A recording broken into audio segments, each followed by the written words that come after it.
feeling like I couldn't breathe. My throat closed over and it was like, you are going to die. And they were like, you are never going to find that place with your price range. And there was a moment there where I was like, you know what? I am. Hi, I'm Charlotte. I'm 30 and I'm currently living in London. Cool. Yeah. And how did you grow up? So I grew up back in Australia in Melbourne, I guess in a very like sort of traditional middle class family. Like thinking back to the house we had, if you were imagining it, it's kind of like that, you know, white picket fence. You know, I had both my parents there. I had my younger sister, grew up in a really friendly neighborhood. My cousins all lived around the corner, similar ages. So we had lots of friends. We would walk around to each other's houses. We could do that from the ages of like 4 or 5, unaccompanied by an adult, which was so much fun. We had parks growing up that we could go and meet our friends at or our cousins and things. So it was a very, when I look back and think of it, it was a very lovely sort of traditional, I guess, in the way you see of like, you know, American movies, childhood. Cool. Yeah. And should we talk about how we know each other? Yeah, why I'm like being really awkward. Why it's weird for us to talk about this stuff. So we've known each other since you came to school, and I think you came halfway through year 9, year 8? Start of year 9. Start of year 9. So that kind of was when we met, and we've really been very good friends ever since. Maybe in the first year of you being back in Australia, we weren't kind of close. And then I think one of our friends, our mutual friends at school, brought us together and we've known each other since. Through the highs, the lows, the ups and downs, through moving countries, visiting each other, you coming home, and now me being here. So it's a long time. It's like, what, 16, 15 years that we've probably known each other. Yeah. Yep. Yeah. And being a bridesmaid at your wedding, Yes. one of the highlights. So gorgeous last year. That was so special that you could come back for that. But yeah, I guess we know each other's family. Like, we've kind of grown up and like had dinners at each other's families and done the trips away and the holidays. That it's funny because you'd be like, I know your parents and your sister so well. Mm-hmm. And it's like we know different versions of each other. Yes, yeah. Which I find hard. I don't know if you find hard when you're like, oh my God, what kind of person was I 15 years ago? I get what you mean. I feel like, I don't know how you reflect on it, but for me, thinking of who I was like at 13 or 16 or 18 or like, you know, even 24 and stuff, it's still really, I still feel like the same version of myself. I just hopefully have learnt more and got better. Like even now I can do things and I can think back and go, oh, that's something 13-year-old me or like 5-year-old me would have been so scared to do. Or, oh my gosh, I'm becoming the same version of myself that I was when I was like 5 or 6, because I have these like strong memories of like, oh, I loved doing this and here I am now at like 30 doing it again and stuff. But I think it's hard probably, so I can do that with myself, but I think sometimes with my friends I can feel like, oh my God, that's the person that she used to be or something, and you think of her that way and then you're like, oh wait, no, she hasn't been that way for like 10 years. And then so can you kind of, you can just see that in yourself and you can just like you don't have shame around like, oh my God, what was I doing as a teenager, or like, why did I behave like that? I definitely feel like I'm someone that lives with like regret, or like I'm someone that will like replay conversations in my head at night and go, ugh, why did you say that? Like, that's so cringe. But I think for me, like I've obviously made mistakes and had shame and been like, oh, I was a really, you know, I must have been a mean person then, or like that was a really nasty comment. Like some things will stick out in my memory. But I think because I know I try and live my life with so much, like, I feel like I've been raised to have a lot of like understanding of other people's, maybe not perspectives, but like a lot of empathy and sympathy. Sometimes probably I err too much on that side, that I feel like I've always tried to come from a place of like understanding and kindness to other people. So I kind of don't have that, like, I was intentionally mean. It was like, oh, that was sort of a slip up. But I do definitely, yeah, so I don't focus more on the like, oh, was I a bad person then? It's more like, ooh, you were so cringe back then. Like, what were you thinking? Or like, what were you doing? Or what were you wearing? So I guess that's more my kind of thing. And then how do you deal with that?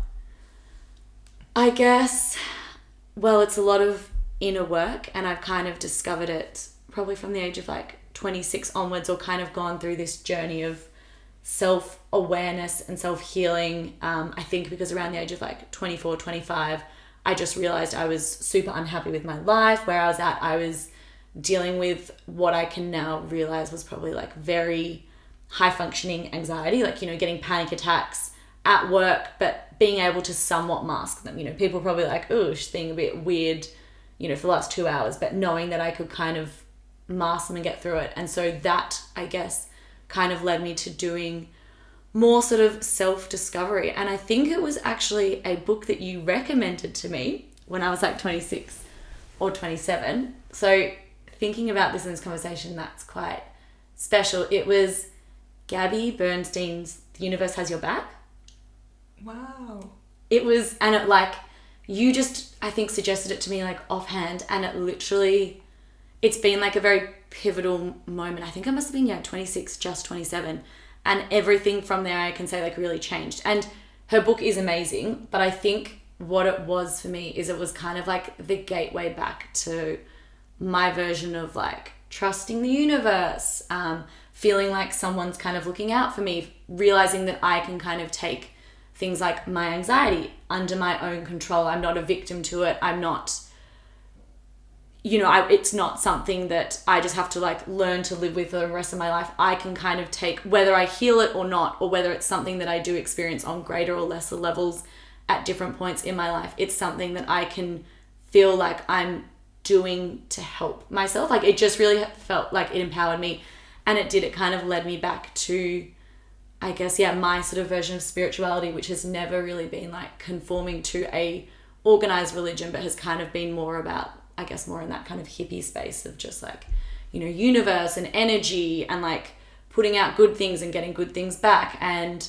self-awareness and that sort of psychological analysis of yourself and other people, and kind of having that middle meeting ground rather than the, I guess, kind of conflict or conversations where neither can kind of budge and there's like a wall between. So I think that book was really important for me, and I forgot that you gave that to me, but it was on one of your trips home. So thank you. Wow. That's so cool. Yeah. I had no idea. Yeah. You gave it to me, and then I think I read your copy, and then, or you recommended it and I read it at a library, and then I went and bought a copy because I was like, I need this book. And have you always been like engaged with your spirituality? As a child, I can remember being really, really engaged. Like, I was very, I would spend all my time outside and like climbing trees, and this will probably sound weird to some people, but like, I honestly believe that when I was younger, like, I'd climb trees and sit in them and probably like on some level like communicate with them and stuff, whether I was like, I'm talking to a tree, but like feeling a deep bond or something, and loving being outside and helping mum gardening. And I was obsessed with the idea, and I'm talking when I was very little, of like fairies living in the garden and making fairy houses and doing that with my cousins. And the same when I was sort of by the ocean and by the sea. But I think probably, I mean, I'm sure it's a similar story for a lot of people as you get older, probably around the age of like 13, 14, it kind of drops off a little bit. You sort of start to grow up and you realize, maybe this isn't cool, or like this isn't what people talk about. But I feel like deep down I still had I've always had a sense of connection to like something. I think of it now as probably like universe, or like angels, or like, guardian spirits and stuff like that. But I realize I kind of have that connection deep within myself. So even in moments when I feel alone, it's not too alone. But that book, that moment when I was 26 or so, reading that book, it was like just brought it all back to me and kind of made me realize, I suppose, how much of that is really important to me, and that I kind of shut it out for so long. and that it was a really helpful kind of tool or thought process for me to sort of feel comforted and guided by. And maybe like, there was, like, this is getting very deep, but there's like there's more of a purpose to me being here than just doing my job, taking the tram to and from work, making my parents proud, that kind of stuff. Amazing. Yeah. And were you able to like tap into what the purpose is, or it was just like there's something bigger than me? I think it's more like there's something bigger than me, and the more I've kind of engaged with this sort of material and thinkers and people in that sort of space, is the more I've kind of realized, everyone has I guess if you want to think about like a divine purpose for being here, whether it's to experience certain things, learn things along the way. And it doesn't have to be like, I have to be a rock star, I have to be famous, or I have to achieve X, Y, Z. It can be as subtle as like learning little things along the way that are going to sort of help you grow. And, I believe kind of in like people come back again and again and have reincarnation and learn different things every lifetime. And I think I find that very sort of settling. Like, I chose to come here now. I came here to like learn these lessons. I chose to come into like my family and stuff. And, I had, you have so much control of that, but you kind of chose to be here at this time to learn something, whatever it is. I find that quite comforting. But I definitely do not know my purpose or what my journey is or what my learning is. But just knowing that there's kind of a grander path is sort of nice. Yeah. It's like your soul came to your life. So that you don't have to think of it so randomly and stuff. Yeah. I can't remember who I was talking to that about, but yeah, it can... Yeah, the belief, because Lacey talks about that's like believing like you chose your parents, and then it's like people, it's always so sensitive to talk about because people, it's like, no, you didn't choose to be abused, you didn't choose like horrible things to happen to you. But it's like more the attitude, it's like, what's the lesson I'm have to learn here? Like something, this is really hard, but I'm the Earth school thing. You come to Earth to learn and stuff. 100%. It sounds like we're talking about really big, I guess some people will be like, this is so hippie and like spiritual and weird, but I find it very grounding at the same time. But do you, like, you don't seem as sensitive as I do about like, oh my god, am I weird? Like, am I allowed to believe this? Is it offensive for me to believe this? Is it wrong for me to believe this? Like, you just seem that you're like, this is what I believe. Yeah, I think because I've kind of, like, as I was talking about, I had that kind of connection and that sort of feeling and that spirituality when I was very young. And I think also, I grew up in a very kind of like open house. Mum would do amazing things like, she'd tell me she'd gone to a psychic, or she would go and sort of, maybe see like, I don't know, she would kind of be on the forefront of like maybe alternative healings. Not saying that she still does it now, she's stuck with it, but there would be moments in her life where she sort of dabbled in it and was very open about it. Like, she never made it something to hide. But I think I've also learnt is that I live my life by these, but I don't necessarily need to communicate them to people all the time. So I don't need to say, hey, you're going through a really shitty time, but like, you chose to be here and you chose these experiences, because, as we were saying, you don't choose like terrible things like trauma and all those things, but you can just kind of, help guide people and just know like, you're here for a reason. Like, there's more to that, and you don't even have to say it in those ways. I think I've just learnt my audience very well with other people, and like who I can share the kind of more spiritual out there things with, and the people that I kind of have to, I guess in a way, mask it, but make it more digestible for them, so that I'm kind of feeling like I'm helping them or giving them support or guidance or love or whatever it is that they kind of need, but you can deliver it in a certain way. Because I feel like as I got back into sort of my spirituality and kind of feeling connected to other things, I learnt if you just go around talking about it, some people just are like, oh my God, we don't want to hear about your healing journey and stuff. Like, this is too deep, or like, what's an expander? Like, stop talking about these kind of things, you know? So, you know, if I meet someone and I really like what they're doing and I'm like, oh my gosh, seeing you do this is making me believe that I can do it, I'll just be like, oh my God, this is amazing. Can I ask you a billion questions about this because this is so inspiring to me?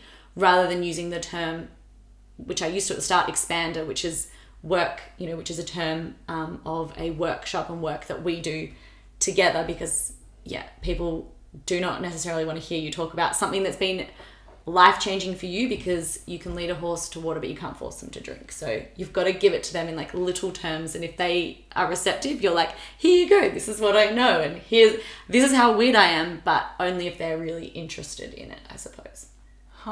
Well, should we talk about that now then, assuming people might be like, well, I am interested if it's going to help me. Because I think that's the thing, right? When it's like you don't need to say, if something bad happens to someone, it's like you don't need to be like, don't worry, everything happens for a reason. Yes. Because that just... But it degrades the situation as well. Like, it brushes over it and doesn't let them feel their emotions. Yeah. But it's more like, oh, this is my model that I use that helps me. Yeah. And like, no one can prove that it's real or not. But the point is, it's like, and maybe it's like inside you're like, no, this is like a real thing. Yeah. Like, I have that. Yeah. I like go and like hug trees all the time. Yes. The trees are cool. Like, I like feel this connection. Yeah. But that is like weird to say. Yeah. But also I think if people do psychedelics, then they'll experience that for real and be like, oh, okay, this is whatever. Anyway. But so it's like, okay, that connection feels real, but it doesn't matter if anyone else believes that or not. It's just like, this is helping me. Yeah. It's like if I'm feeling like horrible, like whatever, miserable, stress, whatever, it will help me to like go and like put my hand on a tree trunk. Yeah. And then that's the same thing. It's like if I'm going through something horrible, it will help me to be like, you're supported, the universe has you. Yeah. And it's like, no one else has to, we don't have to prove whether that's true. You don't have to wear a t-shirt with it on it, you know, you don't have to, It's just like, cool, that helps me. Yeah. Maybe that will help someone, but it's like, we don't know what someone else, you can't. But because otherwise then you're becoming like a preacher, and that's not what either of us are like going to be like in a church telling everyone this is... Making it defined and more rigid, I think. And I think that's what's so good about, you know, and I'm not sure exactly how you do it, but I like to take bits and pieces that resonate with me and leave the stuff behind that doesn't. So it's not like it's not even like finding, you know, like kind of a spiritual guru or leader and just following them kind of like blindly. It's like, cool, someone on TikTok was talking about what their psychologist said. I love that. Let me take that. Didn't really like that, so I'm going to leave it. Then someone else is like, go put your feet on the ground and ground in nature and stuff. And then someone's like, go hug a tree, or someone's like, go meditate. And I just like to pick up the things that resonate with me because I'm never going to be, and I can't go all in. Like, you know, we live in the real world. We've got to do things like taxes and boring stuff. So you can't just be like, I only want to do the things that are amazing. Like, you have to be somewhat grounded in this world, and you can't just lose yourself, I believe, in like spirituality and stuff, because there's just so many other little annoying things you've got to think about. But yeah, I mean, unless you went and joined a commune or something, or were like, I'm going to go and live, which I've genuinely thought about being like, I'm going to go and live in an ashram or something. Oh, that'd be amazing. Yeah. But then it's like, do I really want to do that? Yeah. And is that... Or is it escaping? Yeah. I think my thing, it was like escaping. Yeah.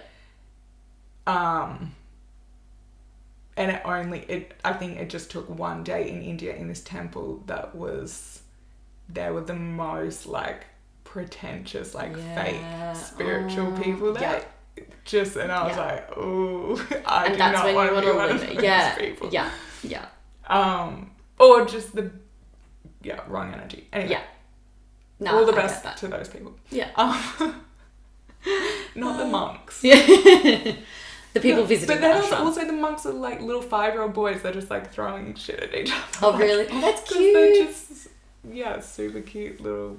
And I guess that's with their shaved heads. Maybe that's just like play, because I feel like that's stuff that a lot of people have been saying is like, you need to like you need to go and do things that are fun and playful, and not just things like you think like, I'm going to go to an art gallery that's really highbrow so I learn. It's like, no. What does like your, like what, if you were 5 years old, what would your 5-year-old self want to do? Is it like go to a park? Is it like sit and draw? Like whatever it is. Is it running? I don't know. Like, or like playing games. Yes. Yeah. Like board games. Yeah.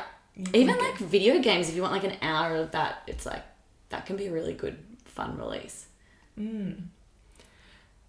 Okay, so wait, what was the whole point of that? Oh yeah. God, I've lost track. This is like all our conversations. They start at one point and they end up in another. Should we talk about manifesting? Oh, how did you find it? I found, so it's work specifically called TBM, which is... It's going to sound like this is an ad. I know. For TBM. We're not being paid. We wish we were being paid. Please sponsor us. It's work at TBM, and it's just kind of about, I guess, a lot of like meditation and journaling, and it's very grounded in like what neuroscience and psychology and kind of... It's essentially about manifesting. So the way I found it was, I think I started listening to some podcasts, and then I kind of finished this podcast series when I was maybe like 27. So yeah, 3 years ago or so. And then I heard this woman, Lacey Phillips, who runs TBM on, I think it must have been like the Goop podcast. In fact, I think my mum, and she can't remember this because I've talked about it, she played it when we were visiting my grandma on the drive home. She put it on. She's like, I like the Goop podcast. And I was like, oh, I really like what this woman who is being interviewed, Lacey, is saying. And then I think it was another 3 months later that I came across her podcast and started listening to the work. And I think I listened to the podcast probably for about 3 months before I even decided to like dive in and do her work or sign up to the workshops. So it was like very tentative. I didn't just jump in full stop. And just when I started doing it, I could feel the change within myself. And like, it's hard and heavy because, you know, you're kind of analyzing yourself and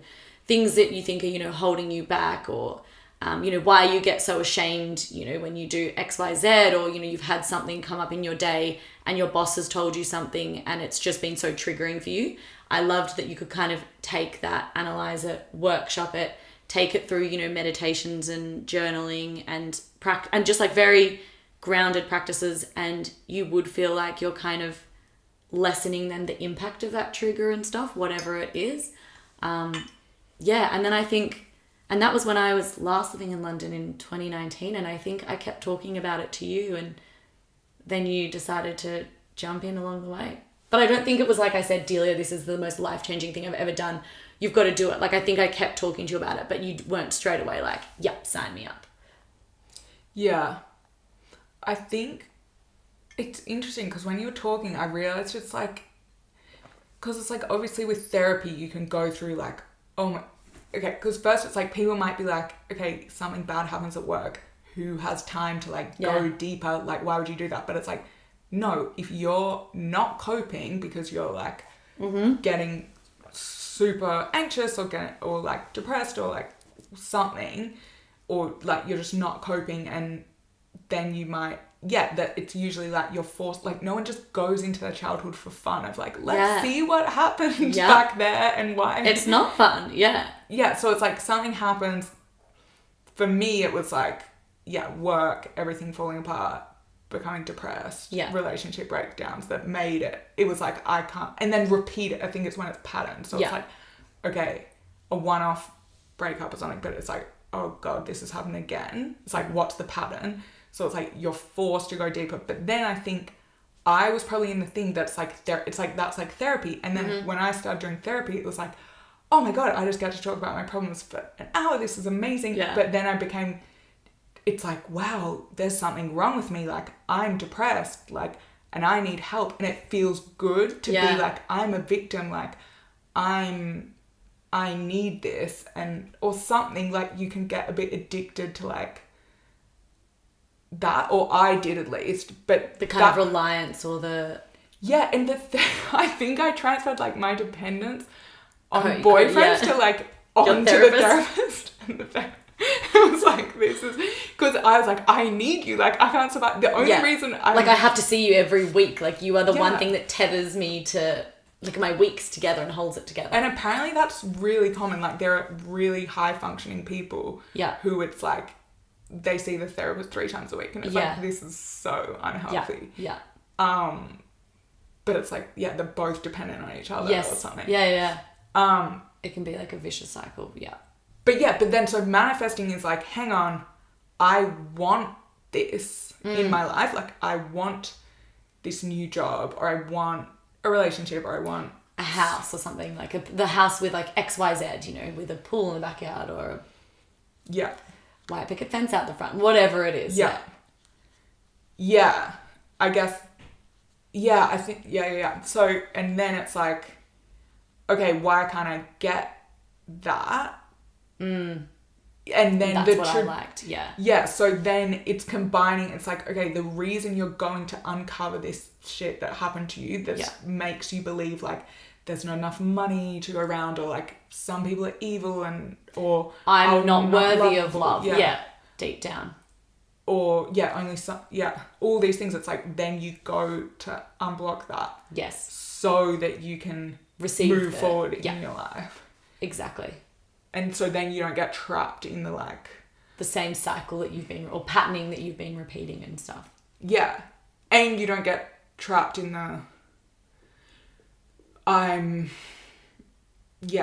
there's something wrong with, I have mental health problems and forever this is my story. Yeah.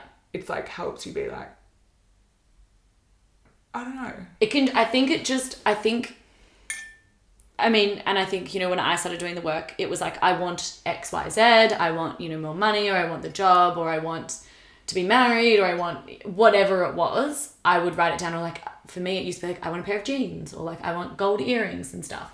It can be as big or as small as you want. But I think as I started doing the work, and because I'd come from a place of experiencing such bad, anxiety, like 3 or 4 panic attacks a week, like regularly, that was just, I knew to expect that.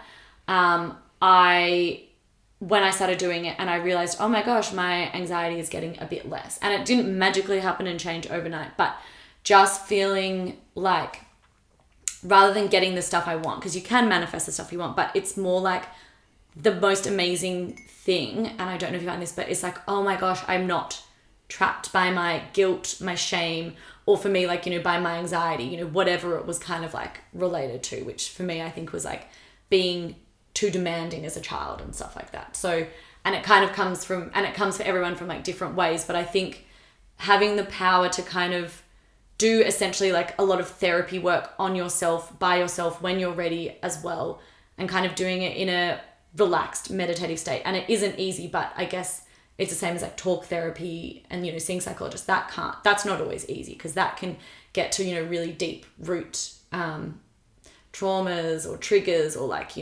familial relationships and stuff like that. But I think for me, it was having the option of doing this on my own, in my own terms as well, and not necessarily having to share it with someone else was really good, except obviously if it gets too heavy, you kind of reach out to people and stuff. But I think that's what I really liked. And realizing that like, oh, I can uncover my own issues myself. Like that for me was so empowering, rather than just being like, I have anxiety, like what do I do? And reaching out to everyone being like, help me, help me, help me. I was like, oh my God, I can do this on my own. Like it was just some form of me taking like power back over what I experienced every day. Yes. And I think that in itself is just like quite healing. Yeah, that's really cool. Yeah. Because I think that's what I was describing, that I put all the accountability onto like, okay, now it's like the healthcare system's problem to like solve all my problems. Yeah. Instead of being like, I think it's important to say it's like everyone needs support. Like no one can do anything on their own. No. Like humans require other humans. And like a community and stuff, yeah. But it's like having the accountability of like, okay, I have anxiety. Yeah. I have to live with it. Even though it might be caused by stuff that other people were involved in. Yes. It's still not for them to solve it. Like they can help give me the support, but it's up, at the end of the day, it's up to me to say, I want to choose to like make my day-to-day experience better. Yeah. Yes. I love that. So did you go through a period at the start, like did they just start happening all of a sudden? I think it was back when for me, it felt like it started happening all of a sudden. It was when panic attacks started happening, I think, when I was around the age of like 19, 20. And I think it was triggered by like a medical event where I was sick and I was given medication and I had a bad reaction to it. So like my jaw started cramping up, my neck started like spasming, and my tongue was like, it felt like to me like it was spasming because all the muscles were like, well, they were spasming. It felt like it was, in all these weird positions, up on the roof of my mouth, like twisted in on itself, but it was flat and stuff. And I think because my throat eventually sort of swelled up and closed over, I just remember having that experience of like being in hospital with mum, being like, oh my God, like this, just feeling like really, it was just, I think it was very overwhelming. I'd never been allergic to anything, and people go through that all the time, but when I'd gone through that, being like, I'm not allergic to anything, I'm fine, I'll be fine. It was a really rocking experience, and I think it brought a lot of anxiety that I had normally, like throughout school and through my life. I've always been kind of, on the scale, really reliant towards like anxiety and kind of being a lot more stressed and sort of intense, I suppose, as a person. And it kind of triggered it from there. So I think when I was about, 20, 21, I started getting regular panic attacks, not as regular as they then became. And then there was this like magical period where I don't know what happened, but they seemed to like go away. I was probably like 23 to 25 and I didn't experience it too much. And I don't know what it was that kind of brought them back, but all of a sudden they were then like back and back with like a vengeance, like more intense than they had been. And I think, when I'd first started experiencing panic attacks, I'd started seeing a psychologist and a therapist, but I think I'd never really found the right person that I felt comfortable with. So I always found that kind of, I guess, a chore in a way, which I've now spoken to a lot of people who, like yourself, who've had therapists, my friends that see therapists or family members, and they're like, no, it's really enjoyable. And I'm like, wow, I was just doing it. I should have pushed myself and kept trying to find someone that helped. But also, I think there were so many, now I have a lot of other tools at my disposal as well that really helps. But yeah, now I've got to a point where I barely even, if ever, have a panic attack. And if I do, it's like once every 2 months or something. But I know I'm definitely still always that person like at work that everyone's like, stop stressing about things. And I'm like, I can't. Because I'm always just kind of like that baseline level for me is always a bit more elevated, which is something that my psychologist told me, which was very handy to kind of learn about. Yeah, I think when I started therapy and loved it so much, I was like, every single person has to do therapy. It's the best thing. Yeah. And now I've realized, no, it's not the right thing for everyone at all. And it's like the right diet isn't right for everyone. Like everyone has a different body type. Like you can't be like, everyone go vegan or everyone eat meat every meal or like everyone just eat fruit and veg. Like, do a raw diet. Things work for people or and resonate. Exercise. It's like, yes. Don't run if you don't like running, but do other stuff. Exactly. Yeah, because I don't think I think maybe it's something to do with a personality type or that it's not like talking about stuff. It's just actually not going to help. Yeah. Or there's even research where it's like can be re-traumatizing.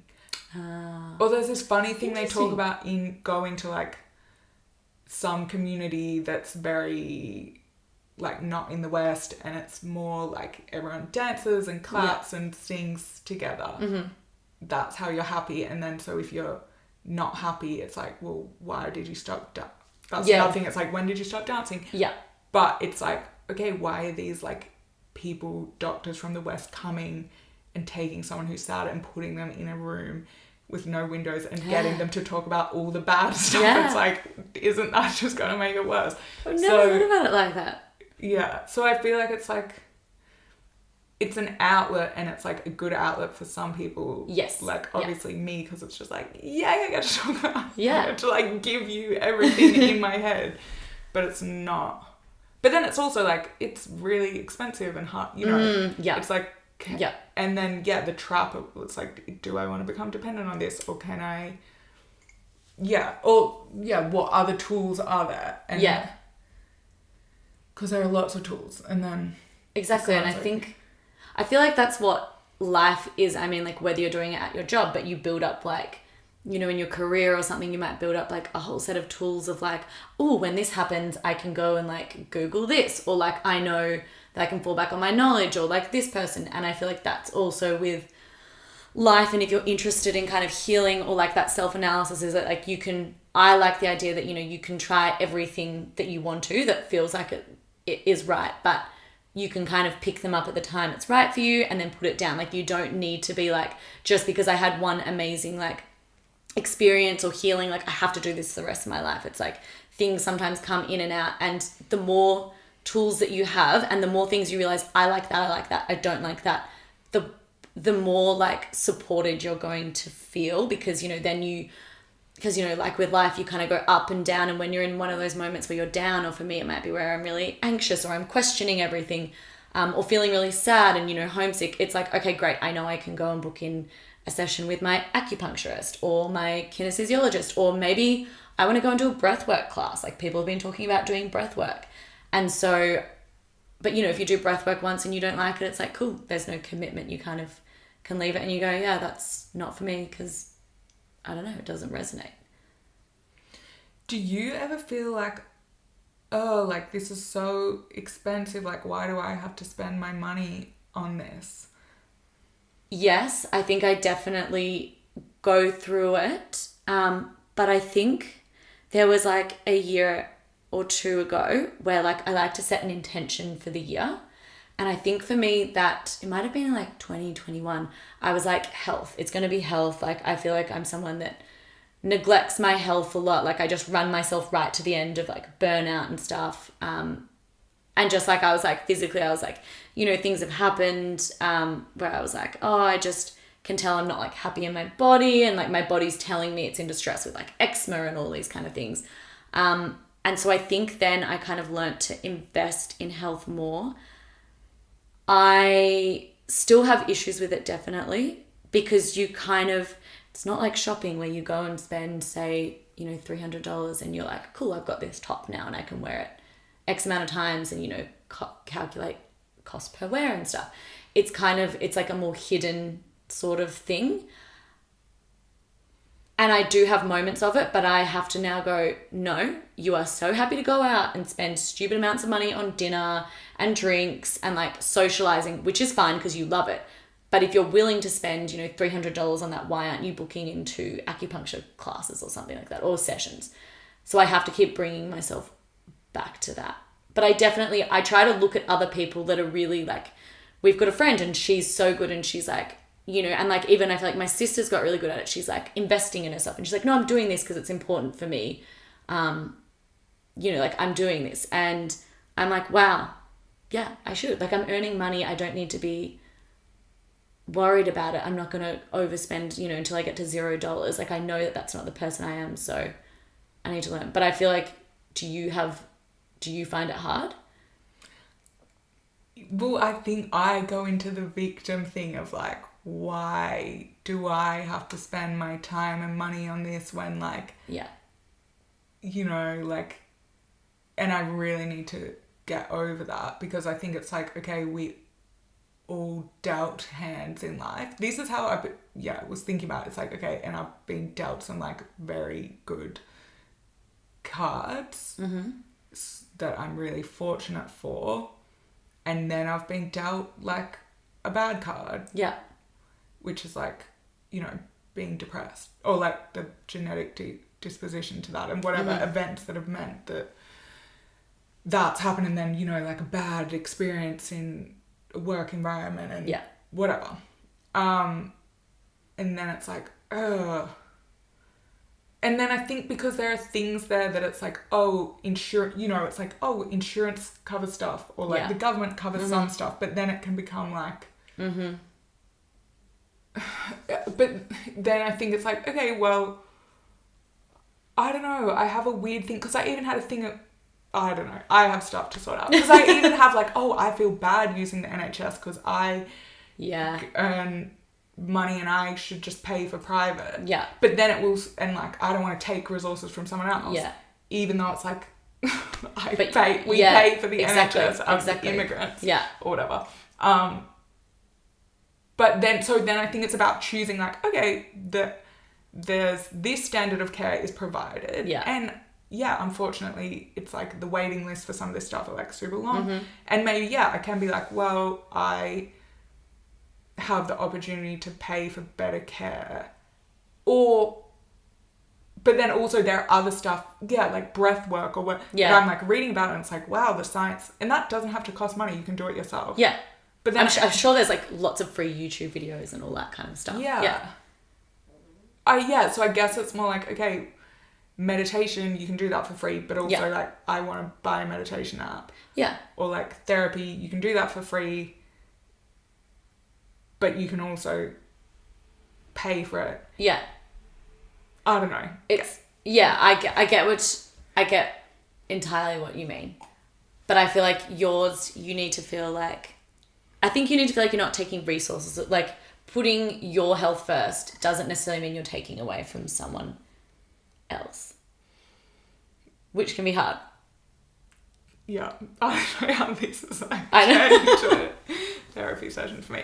But so I guess I'm asking, did you ever have the thing of like, when you're like, it's not my fault, I have anxiety, like someone else needs to like sort this out for me? Oh, yeah, definitely. And I think that's why I needed to find something outside my psychologist and like my family, because looking back, I think especially I did it with like my partner and stuff at the time. I was like, no, you can't, like I'm having a panic attack right now, you can't leave the house kind of thing, like you need to help me through it. And it wasn't always that I did that, but there were a couple of times where I think it was just like, you know, it was my 4th panic attack of the week and I was just like, please, like don't leave me and stuff like that. And I was then kind of like, at least reflecting on it now, I'm like, wow, that's obviously I want to ask for support from the people that I love, but I can't.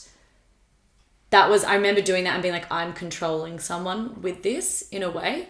And, you know, I was in such a bad mental state that I would have no conscious idea that I was doing it. Not like, and I wouldn't have done it vindictively. Like, you can't go and see your friends for this. But I think, I can't even remember the original question, but I think that's why I needed to find something that worked for me outside this as well. But it is and like, as you do the inner work or you see a psychologist or something, it can be very easy to start to feel like a victim and blame. Like in particular, like I'm sure there's, you know, with everyone always has issues with their parents. You know, I think they say Christmas, I've seen lots of Christmas posts on Instagram being like, put a healed person back in the like room with their family and you'll see that they're not fully healed and stuff, because they're the people that just know how to get to you. You love them, or at least in my case, like I love them the most, but also they can say one thing or look at me funny and I'm like, oh my, and I'm seeing red, or I'm like just stressed out or whatever it is. And I think it's very easy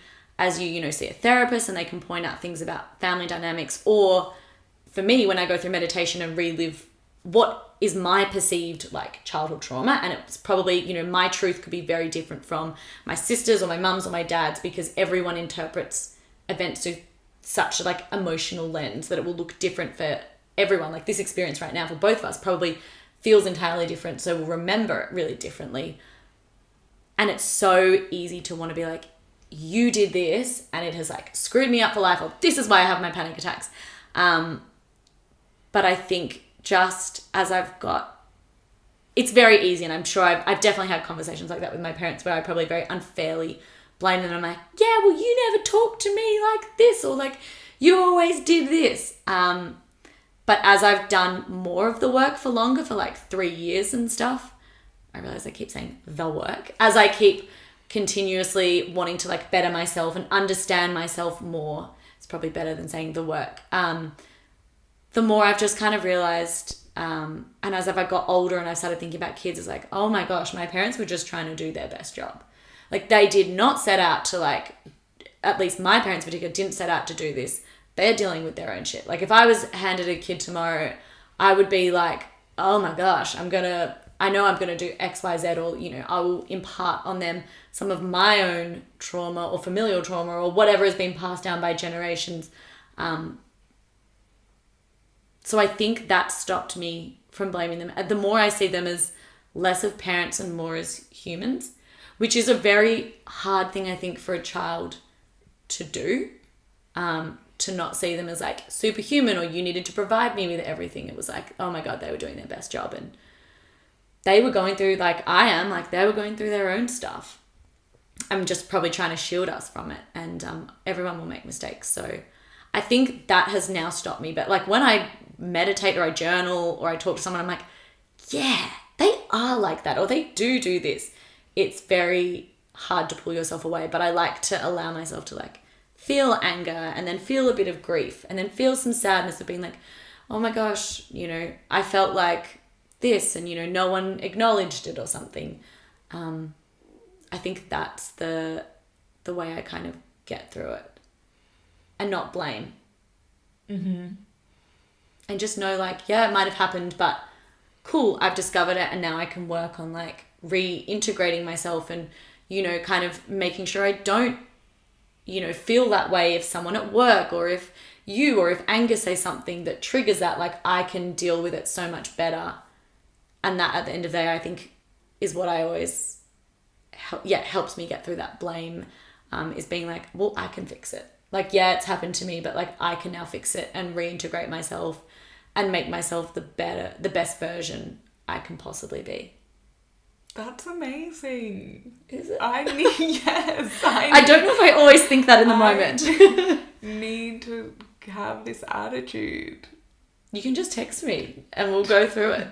But it is like, I think you need to let yourself feel the emotions. Because like you can't just be like, okay, you know, I'm so angry at this person.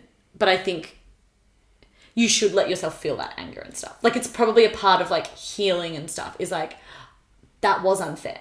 And like, it's okay to be like, that was unfair. And like, I just wanted this at that time. But to be like, it will be okay. Like the other end of this like month journey or 2-month journey or like year journey, whatever it is you're working on is like, I will stop feeling this level of anger towards this person because I'll be like, oh my God, I just love you now. And like, I don't feel shame or pain around this anymore because like I've done the work to reintegrate it. But yeah, definitely there are times where I'm like, yeah, I have to do all this work for all the stuff that other people have done to me and it's so unfair. But then I just think essentially everyone's doing that in some way or version. You know, maybe not the same way I'm doing, but like everyone's got their own stuff to deal with and it will look so different from mine. So we're all kind of together doing it in a way. Yes. And I realise mine's like so strongly tied with guilt now, just talking about this, because then it's like whenever I think like this, then I'm like, oh my God, but everyone's suffering. And like I ran into yesterday, my friend from Ukraine and his family's literally in Kyiv and like the attack that happened yesterday. And it's like, then that just makes it worse because I'm like, oh my God, I'm such a bad person because I'm like complaining about, oh God. So it's like, but that's why you need your, like that attitude you're describing is like just the thing that frees you. Because it's like. And like you can't compare, because I think I used to do that. It's like you can't compare your suffering or situation to someone else's because it's like, and then you feel guilt because you're like, I'm so upset by this, but this person has like way more going on. I think someone once told me, they're like, what does that achieve? Do you feel better because your suffering is in your eyes less than theirs? No, now you feel guilty and you still feel sad or like upset or, you know, or like anxious about whatever it is. You can't, the only thing everyone has to do is kind of like water their own garden and take care of it. And, you know, imagine if everyone was doing that, how much happier like the world could be and stuff. Like your happiness, if you're happier and you're more healed and whole, or just more kind of, I guess, have more self-awareness, like think about how much kinder and happier and all those like really positive emotions you'll pass on in every daily interaction to other people, whether it's like your barista when you get your coffee and stuff, because you smile and you're like, thank you so much, or you ask for their name. Whereas when you're unhappy, you can't do that. Like you don't make eye contact, you grab your coffee off the counter and you leave. And it's not like you've heightened their day, but if you're happier, like you might have just imparted even like a 2% of that onto them. My barista just came on his podcast. Oh my God, amazing. See, there you go. The happier that you become, or the more like interested in people, the more amazing experiences you have. Yeah, okay, and I think because I'm about to go home, I was thinking that can be like a fun challenge to be like, can I be like really positive, be in a really good mood around everyone? I mean, not setting an impossible task, but like... Yes. Like, You'll go up and down. Like, you'll go up and down. Yeah. But if I'm like, wouldn't it be nice to like bring this gift of like good vibes to my family? Mm-hmm. And then when I get inevitably when I get triggered to be like, okay, I'm not going to put this on the person. I'm going to like let my anger come up or whatever it is. But go and do the work, like do journaling, do a meditation. And it's like, that's my contribution to being like a good daughter or a good sister. Yeah. Or... I love that, because like it's not like you're in the moment, and sometimes it feels like the only thing you can do is react. And sometimes, like, we're all humans, like that's what you do, no matter, I guess, how much you think about the way you behave and stuff.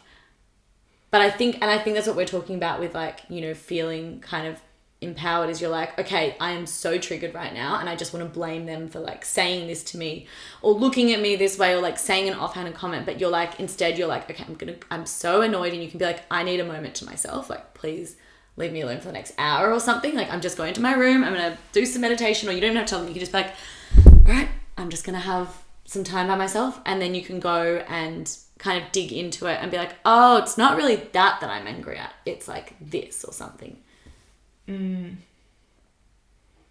Yeah, and not just like feeling like you have to react, being like, oh my God, I can control the situation to a degree a bit more or something. Yeah. But yeah, with family and parents, it's always hard, but I'm sure for you it's good because you see them for such long times. It's kind of like every year or every few months when you see them, you can see the changes in yourself. Yes. It's like a really good like ground for you to see like how you've changed and grown. And and then I guess it's like, not taking people for granted, because we don't have this time forever. And it's like, when you never know when, I mean, not to be, people get so annoyed when I'm like, you could get hit by a bus at any moment. Yeah. But it's like, you don't know when that will be the last moment. So... Which is something I need to think about so much more. Yeah, being grateful for like every moment and every person, and I like that. 100%. Because I guess after your parents are gone, you'll still have... It's weird. I mean, but it's like the triggers will still come up, and you'll still be processing memories with them. Yeah. But you will never get time in the present with them again. So it's like... I guess if I can be like, okay, me reliving... Actually, that's what I was going to say, is a warning about therapy, because I think a lot of people are attracted into psychology because it's like their own stuff that's happened. So then they can put their own biases onto you. And I think I've had people who... They had stuff happening in their childhood. Yeah. And then they're hearing the stuff I'm saying, and then they're like... Yeah, like, you were wrong. Like, it's really, like, revving me up to be like... It kind of triggers them as well in a certain way, or, like, Yeah, so then it's, like, being, like, wary of that. And you can work through that stuff in your own time. Yeah. Because you would have to still, right? If your parents weren't available. Yeah. And some people's aren't. Exactly. And they still have to figure out. Yeah, exactly. Just because they're not... Just, you know... Whether your family's like present in your life or not, or whoever, like, it doesn't even have to be like parents or family, but like whoever your like primary caregivers were and stuff. Like, it could be someone's grandparents or their aunt or something. You're still going to be affected by it no matter what, even if they're not in your, like, if you were like, and some people do, they're like, I need boundaries and I need to not be part of like my family's life because it's, you know, maybe it's like really abusive situations and stuff, and that's so fine. But yeah, you will still be dealing with that whether they're there or not. But yeah, I'd never thought of it like that. That, like, you know, eventually when my parents are no longer here, I will still be going through things that have happened from ages ago. And so you don't want to be blaming them for your triggers now, because you're going to have them probably for the rest of your life, or like anything like that. So you need to appreciate them more. Oh, I love that. And now because they're so far away from me, I'm like, oh, I'm going to go home and take that. And then within like 2 days, I'm going to be like, I need to get out of this house. Because I'll be living with them 24/7. Yeah. But I'm excited for that. And yeah, just to clarify, it's not like anything really bad happened to me. It's just about which I'm realizing. Oh, I was listening to this podcast on the way over that's about parenting that you sent me. Oh. This Dr. Becky, she does. So interesting, isn't it? It's like Good Insight or something. Yeah. But she's helping parents. It's like, okay, when your 4-year-old is whinging and like, I want this, and you just want to be like, shut up. Whatever. It's like, okay, it's like access this part of yourself or whatever. And then it made me realize it's like having empathy. It's like, it's really hard being a parent. And oh like, my God, yeah. And what kind of parent, like not every parent has access to be like listening to these kind of podcasts or get this information. Yeah. Like our parents did not have exactly access to this, and like if they're both, like for instance, if they're both working, like do they even have the time? Like, yeah, exactly. Yeah, so it's just more, mine's just to do with my brother being unwell, and so him having all the attention, me internalizing, there must be something wrong with me. Yeah. That's why he's getting more attention, like, because a 4-year-old doesn't understand, no, like, that child's sick. Anyway, just to clarify that. Yeah. But again, I don't know why this has turned into a therapy session for me.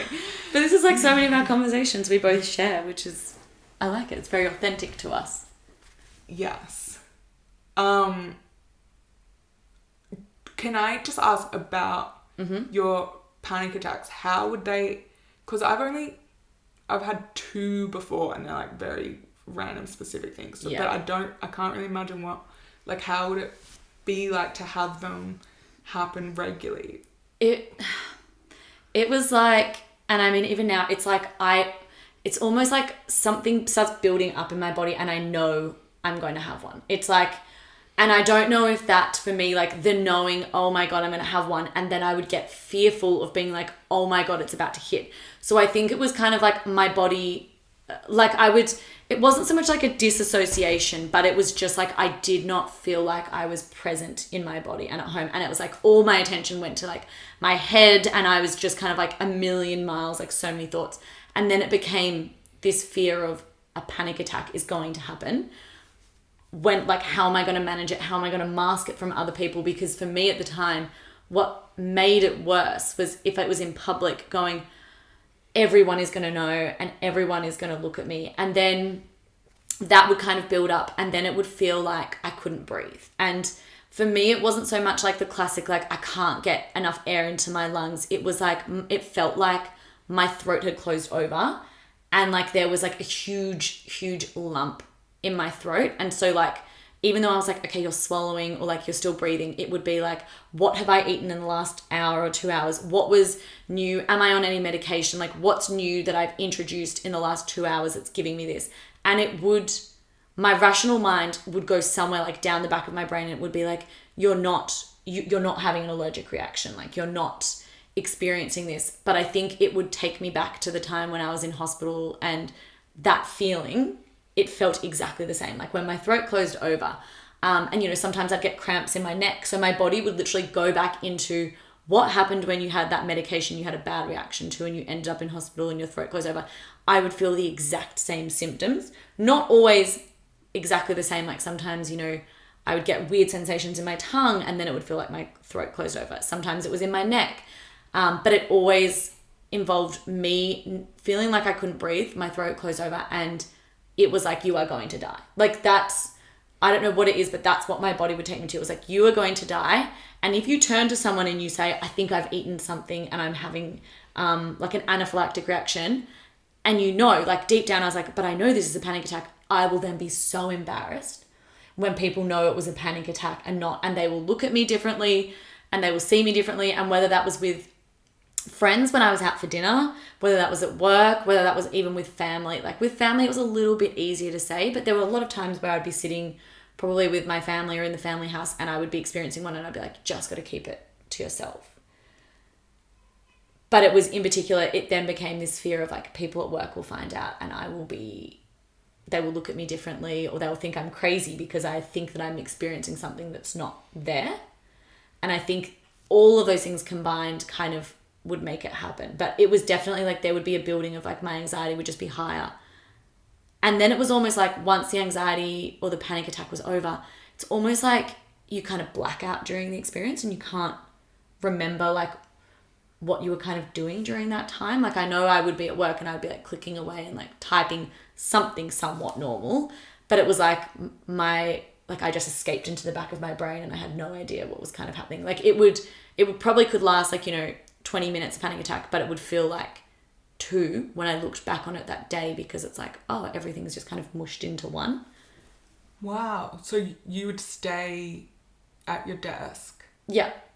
And sometimes I'd turn to someone and be like, oh, I've got like this like tickle in my throat, because I would always touch my throat.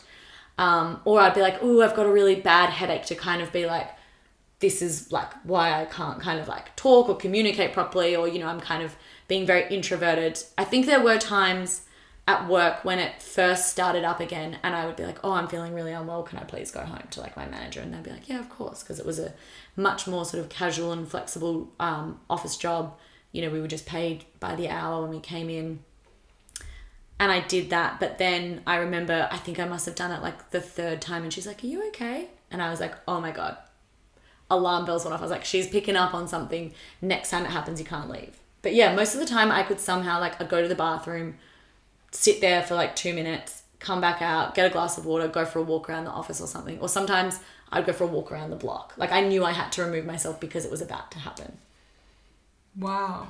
And I guess the worst thing is you couldn't talk to any, because obviously, if you're having like a coughing fit or something, like everyone can see like, oh my God. Like, are you okay? Yeah.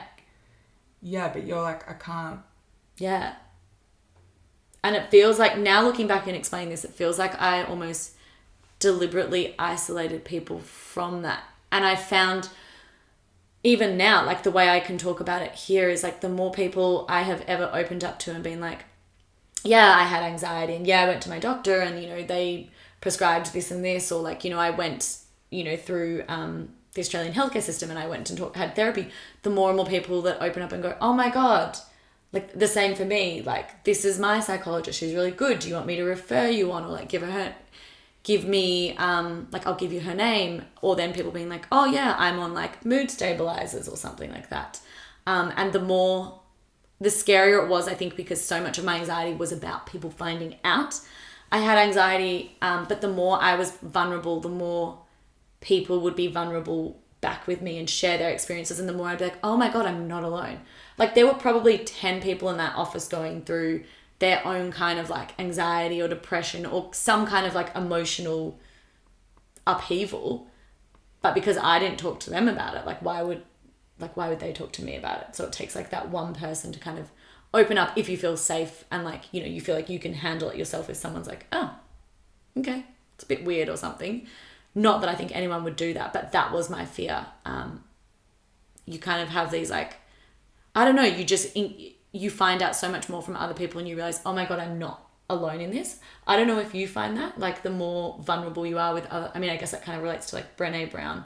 She's the one that's really big about vulnerability, but the more you share of yourself and you kind of open up, the more rewarding, you can have people that are really judgmental, but the more rewarding the good experiences are and stuff. Mm-hmm. Yeah, I think that's the idea with this podcast. Yes. But I'm just thinking like it's so good that because there's so much out there that's like that I definitely got into, that's just this victim thing. And that's what I really actually didn't like at Cambridge, that I know I was like really struggling, couldn't talk to anyone about it except my poor boyfriend who I like dumped everything on.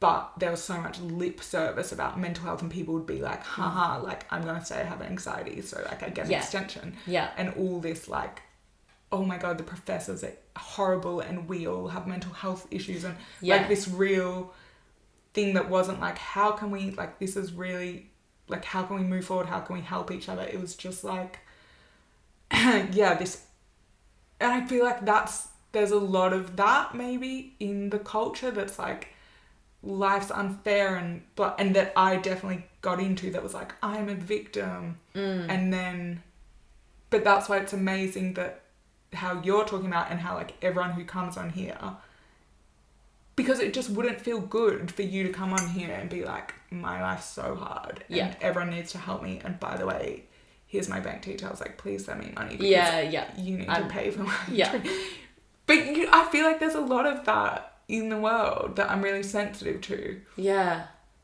Well, I feel like then you're attracting you're attracting the right, like, you know, aligned people for your podcast, which is great.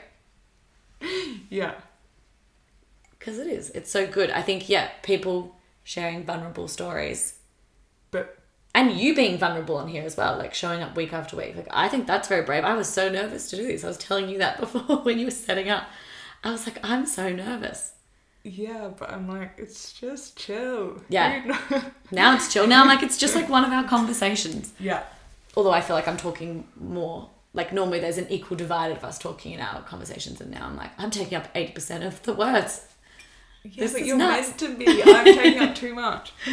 But yeah, I mean, that's what, it's like vulnerable, but with the accountability, which is, that's when it's so inspiring. So for other people to listen and be like, wow, I've struggled with panic attacks and I'm listening to this person and she has, and now she's like trying all these different things and maybe I can do that. And yeah. Oh, I hope it's inspiring.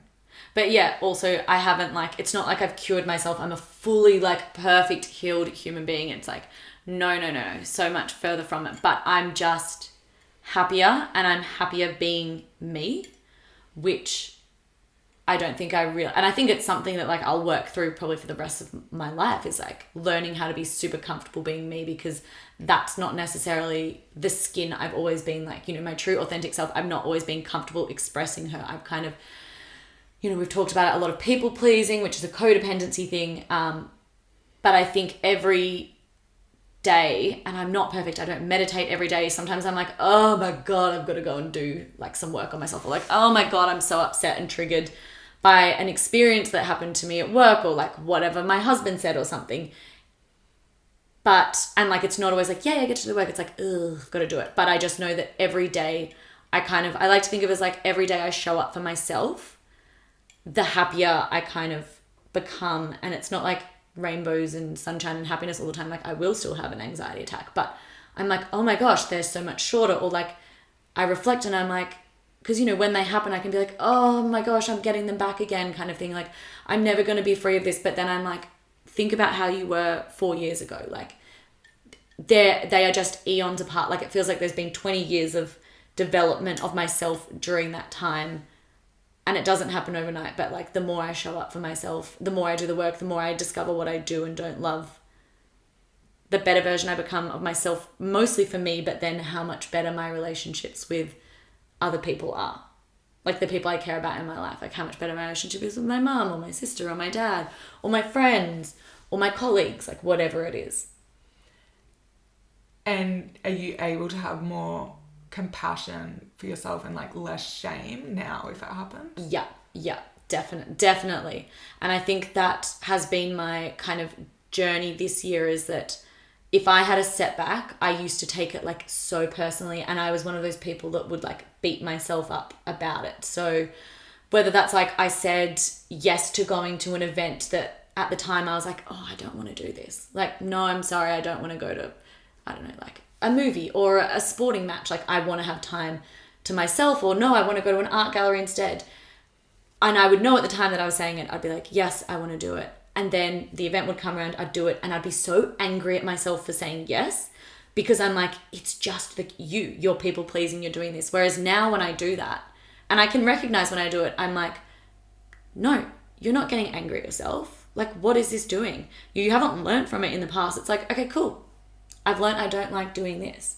Because it happened to me the other day, and I think I was telling you about it. I was oh, I don't think I want to go to this specific event. And we were kind of talking about how I could say no, and that it related to my kind of codependency, people pleasing, wanting to make people love me all the time, so saying yes to everything.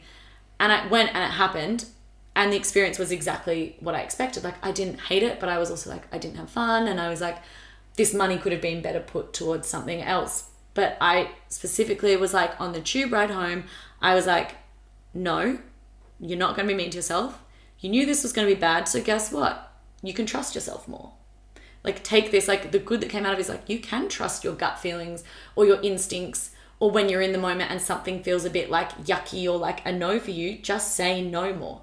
And I will fail at that 500 more times probably, and I'll say yes to things I don't want to do. And, you know, I don't think my life will ever be like saying yes to everything I want to do, because as I was saying, like, I'm not like yes to my tax return or like yes to other things, but if I really want to get rid of my taxes, I can get an accountant to do them or something. Like, there's always ways around it, but I will fail, but I've just got to be the kindest to myself so I can pick myself up and be like, come on girl, we got this, like, let's do the next thing. Or like, next time we're not going to fail. Or if we do, whatever. Like, we've learned something important. So I think that having the empathy and the compassion for myself and talking to myself really kindly was something I never thought I would get. But I think 2 days ago I reflected on it and I was like, oh my gosh, I have come such a long way just by doing little things each day, by like, I don't know, even having a TikTok of like people that I find inspiring who are like, be nice to yourself or say affirmations every single morning, whatever it is, things have slowly like sunk in. And then you can tune into that in a panic attack. Yeah, or in a panic attack, it will still... now they are lesser. They do not last for 20 minutes. It could sometimes be like 4 minutes. And it's like, I have to sit there and go, what's the worst that's going to happen? I'm going to turn to someone that I work with and say, I'm having a panic attack right now. I need to just go outside. And they're probably going to be like, oh my God, do you want me to come with you? Like, do you want water? Like, do you want help? They'll be more concerned than thinking of me strangely. And I'm like, if that's the worst thing that's going to happen to me today, that's not such a bad day. Or like, you know what? Maybe anxiety is a part of me and maybe it's not authentic, but it is an integral part of my life right now and who I am. Is it so bad that they discover that? And like, if someone fires me because I found that out, well, like, that's on them. Like, that's not a workplace I would want to be a part of. So I've tried to kind of think about it like that. But yes, when I'm in a panic attack, I can be a lot kinder to myself. But often it triggers that like, what is it, like primal brain or whatever, that fight response where it's like, there's just no thoughts. There's like no kindness, no empathy, but there's also no shame or anger at yourself. It's just like total survival mode. But I can get out of that so much faster now. Amazing. And yeah, I feel like, that whole fear I feel like that comes from our parents' generation more, where it's like, yes, oh my God, if people find out you have these kind of problems, like, so shameful. Yes. Whereas, that's what I was saying, that I found an expander who's depressed, because I was like, well, are there other people who've struggled with depression and who talk openly about like, guys, I lost like this whole year of my life to just being in bed crying or like not doing anything. And then I found this girl who's just like, I realized it's just in my DNA, I'm a depressed bitch.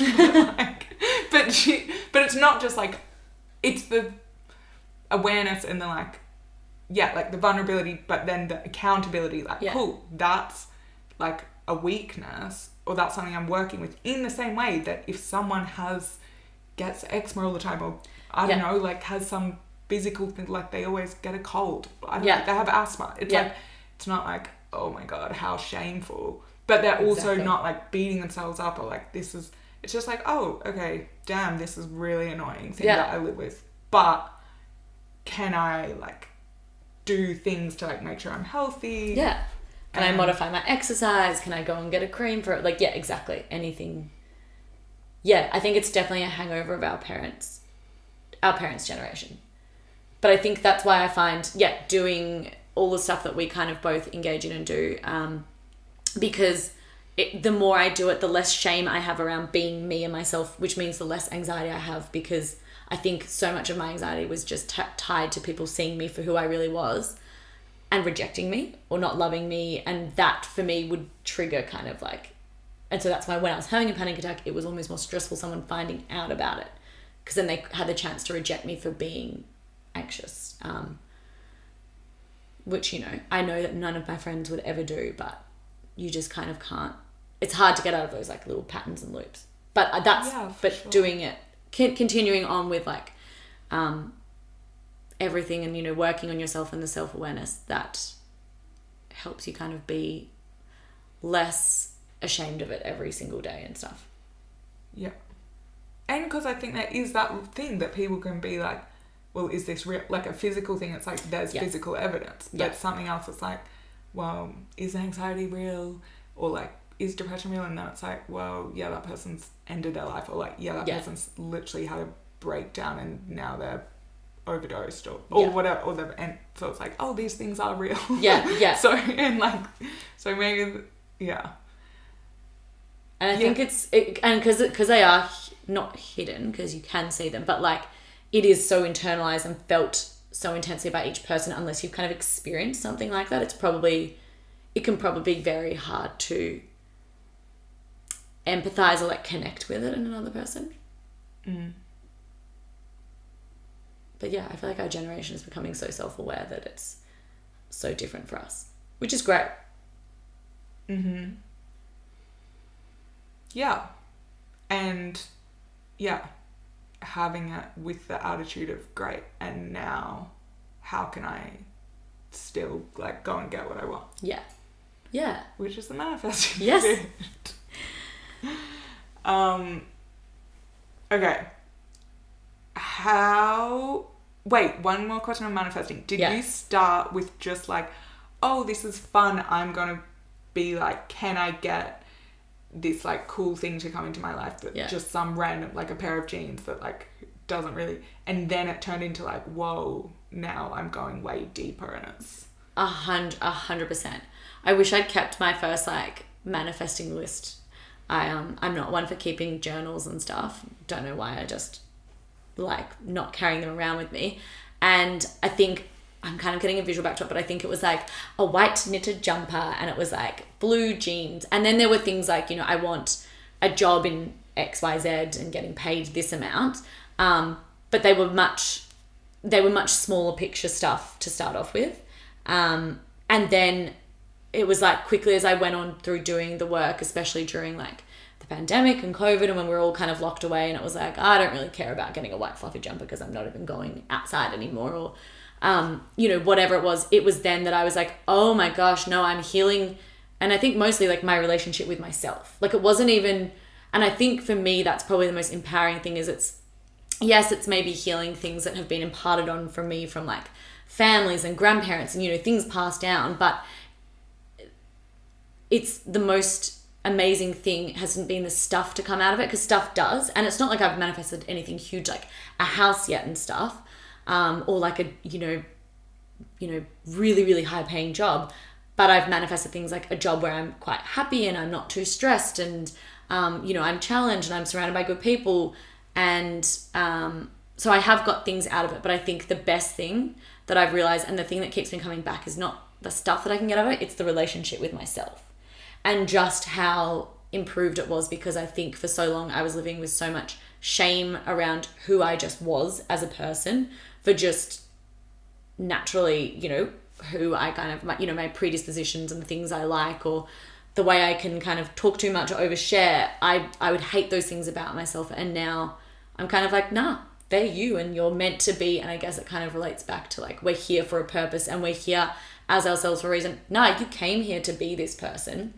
The thing that you need to do now is get to the most authentic version of yourself, where you can be exactly who you want to be. You can say without upsetting people, but you can say the things that you want to say without fearing other people's reaction. And I think that kind of relationship with myself is the best thing to come out of manifestation. I don't know if that's the same for you. I think it quickly flipped and was like, oh, it's not what I can get, it's who I can become and how I can love myself more. Yeah.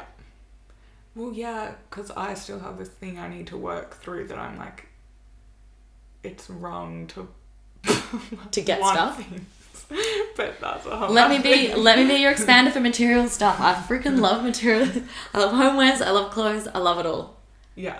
But it's like, it's not just, I guess it's because it's not an ego thing for you. It's like, this makes me feel really at home. Yeah. Like living on the other side of the world is bringing this thing that's really special to me. And it's lugging a kettle, in my suitcase halfway across the world.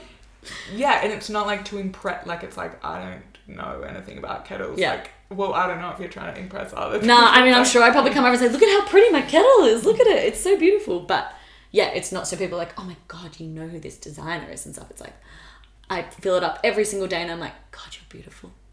Hello, beautiful kettle. And then I'm like, and then my cup of tea or heating up my hot water bottle becomes this like, you know, yeah, a ritual or like an experience that I get joy out of. Mm. Yeah, and it's not a material thing as in you're like walking around the streets with the kettle so everyone can see that you're like here's my kettle. Yeah. Which is so that's the whole thing about authenticity. But then is it also like you can surrender to, you know, if you lost the kettle, it's not like so tied to. Oh, I wonder. There'd be a bit of a mourning period for like any of the things I really care about. But I think I can untie myself enough to know like, yeah, if you really loved it, you can just go and buy a new one. Like as long as it's not vintage. Or like I can replace that item if it means so much that I lose it, it breaks, something like that happens. And like I deserve to kind of thing. Like, and I guess because it's a minimalist thing, right? It's not like you're like, I need to have 500 of these kettles. Yes. You know, like someone might with like watches or, you know, they need the watch to prove something and then they need more and it's... Yeah. It's like it's a very considered thing. Like I need to love or find joy. It's kind of like the Marie Kondo, is that how you say it? Yeah. Her kind of thing of like, I like to live minimally, but then everything I have kind of needs to spark some kind of like joy or happiness in me. So, and that's the only time I've ever regretted, or like I regret things is when I've made impulse purchases or I've bought something to prove something to someone else or to myself or like whatever it is. And it's not something that like means something to me or I love, because, you know, I love op shopping as well. So it's definitely not about buying the like $300 kettle, which a lot of people would be like, can't believe you spend that much or you asked for that. But then it's like, likewise, some of my other most favorite pieces are, you know, $2 from op shops and like vintage shops and stuff like that.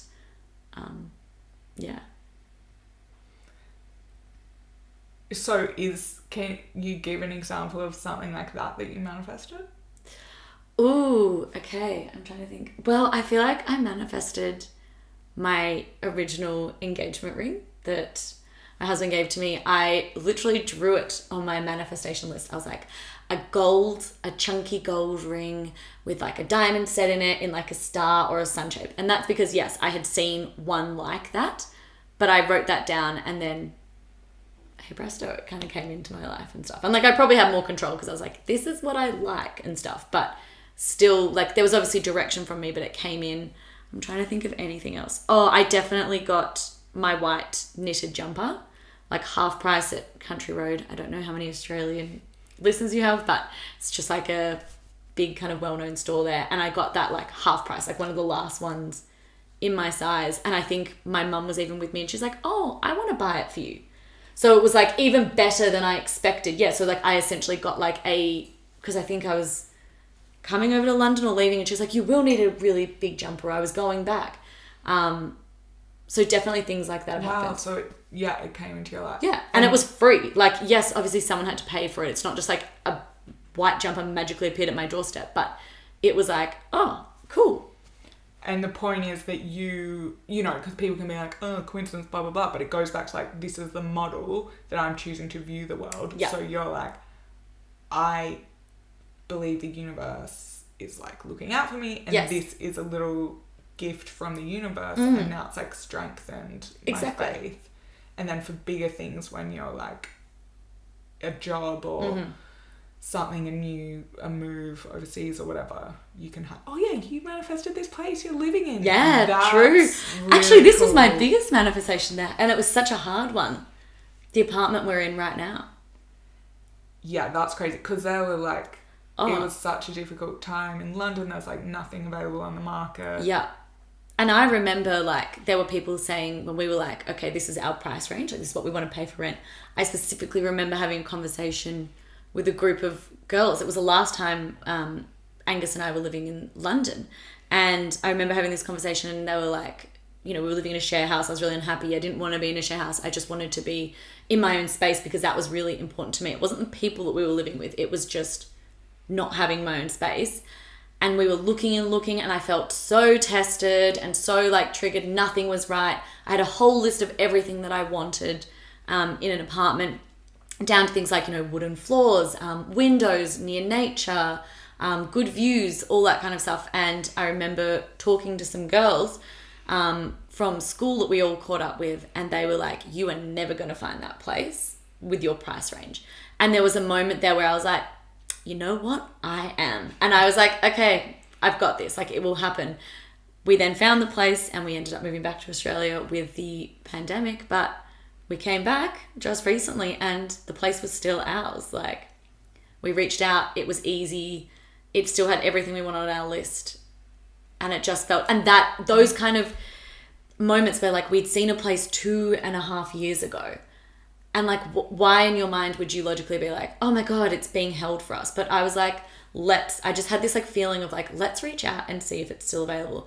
And amazingly it was. And it's those kind of things where I think you reflect on and you're like, oh my God, the universe is, or like someone or something is looking out for me. And yet you can be rational and go, well, it was a pandemic. No one was renting places and like blah, blah, blah. But still, it happened with such minimal effort and such flow and ease and surrender. Like, I'd done the work around like why I didn't feel like I was worthy of an apartment like that. Like, what was blocking me? And I'd done that. And then 2.5 years later, it was still here. And it was a dream to move into, and made our experience coming back to London so much nicer, especially when everyone else is like, finding an apartment so crazy, and in this environment you won't get it. But we kind of had faith and believed and I'd done all the work around it, and it was just here. And that's been my biggest manifestation, definitely. And we're looking at the wooden floorboards now. That we are. And the white walls, I think I had that in there.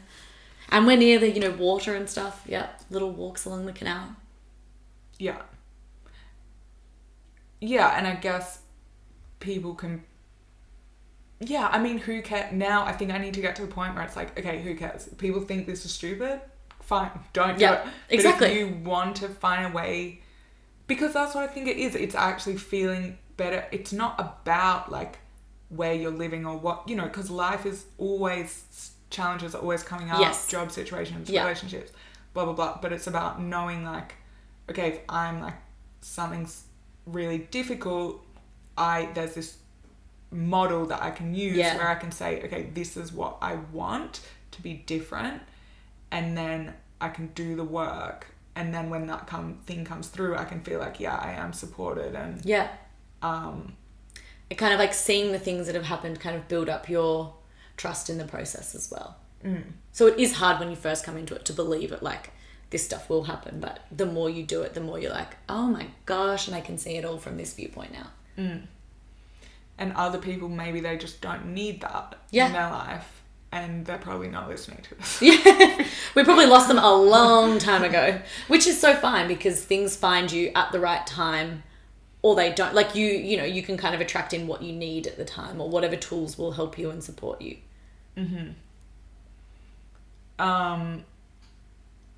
And okay, shall I ask the last 3 questions? Yes, or do you want to say anything else? I don't think so. No. I feel like we've covered a lot. Okay. What are the... do you have a practice that keeps you grounded? I think other than like, you know, doing workshops and acupuncture and everything like that, I think the thing that I realized that really keeps me grounded, especially since I've moved to London, is walking, which sounds like a very basic thing, but I think because it is such an intrinsic, basic human thing, my weekends revolve around me walking to go and get a coffee, and that could be a walk of like an hour, or walking to go and get my groceries. And trust me, we do not go to the closest supermarket and stuff. And it's that walking that I know is going to be me walking to work or me walking home. But on the weekends, I've realized how integral that is. It's like, I don't just want to catch a tube from A to B or a bus. so much of it is like, okay, maybe it's too far to go, but we'll walk this certain part, or we'll go to a park. And I think it's not always in nature, although that is what I prefer, but it's just the act of feeling like I've moved my body, because I'm not big for like intense exercise, but that I've been kind of engaged with my body in a certain way and seen amazing things. Like I love to look at architecture and nature and parks and gardens, and see how other people live. I think I'm so curious at like looking into people's houses and stuff. I'm so intrigued by the way people live that I love that kind of aspect. So yeah, I think it'd be walking. It's not a very interesting one. Where do you do your grocery shopping? Ooh, I mean, it's not that far away, but it's like it's actually up near Cross Street. Oh. Yeah. So we walk up like, The Fruit Bazaar. Yeah, no, there's now a place called N1 Harvest. It's like an organic, it's near Planet Organic as well. Okay. All up near there. Where Keira Knightley hangs out, apparently. Oh, really? Mm-hmm. Me and Kira are going to be best buddies next time you speak. Okay. Next, what is there a book that's had a big influence on you?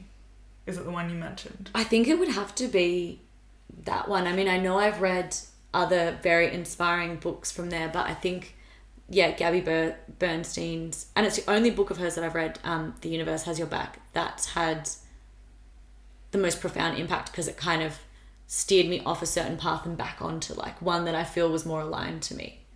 Yeah, definitely that one. And last question, what 3 words describe the best version of you? Oh, this is a tough one. The best version. Or like the version you want to show up as. Yeah. I think courageous.